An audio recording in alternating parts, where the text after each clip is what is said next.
Alright, for today's video, pag-usapan natin ang dalawang pangmalakasang pickup truck dito sa Pilipinas, ang Toyota Hilux GRS at ang Mitsubishi Triton Athlete. Ang Mitsubishi Triton ay nilaunch dito sa Pilipinas noong January 26, 2024.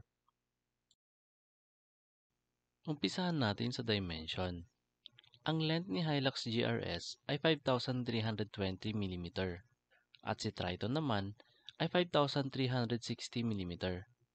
Mas mahaba ng 4 cm si Triton.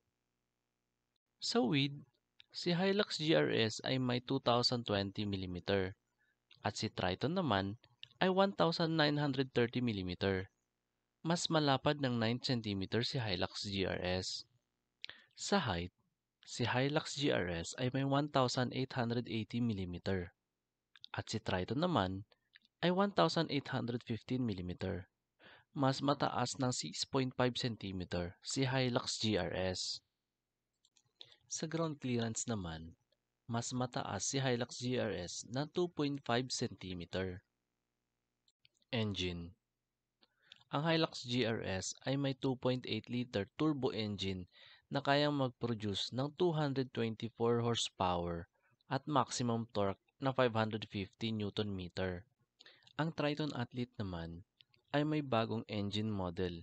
Ito ang 4N16 na 2.4-liter bi-turbo engine na kayang mag-produce ng 204 horsepower at maximum torque na 470 Nm. Pareho silang may 6-speed automatic transmission. Suspension.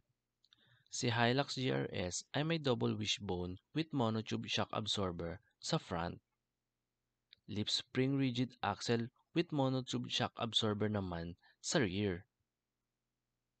Si Triton Athlete naman ay may independent wishbone with coil spring sa front. Rigid with lip springs naman sa rear. Brakes. Si Hilux GRS ay merong ventilated disc sa front at disc type naman with GR brake caliper sa rear. Si Triton Athlete naman ay may ventilated disc sa front at leading and trailing drums sa rear. Tires. Si Hilux GRS ay may 265 by 65 R17 at si Triton Athlete naman ay merong 265 by 60 R18. Kung nagustuhan mo tong video na to, please like and subscribe para updated ka sa mga latest news about cars. Front exterior. Sa headlamps, si Hilux GRS ay naka-LED with auto leveling. Meron din itong daytime running lights at fog lamps. Si Triton Athlete naman ay naka-multi-projector LED headlights with lightning control. Meron din itong fog lamps at daytime running light.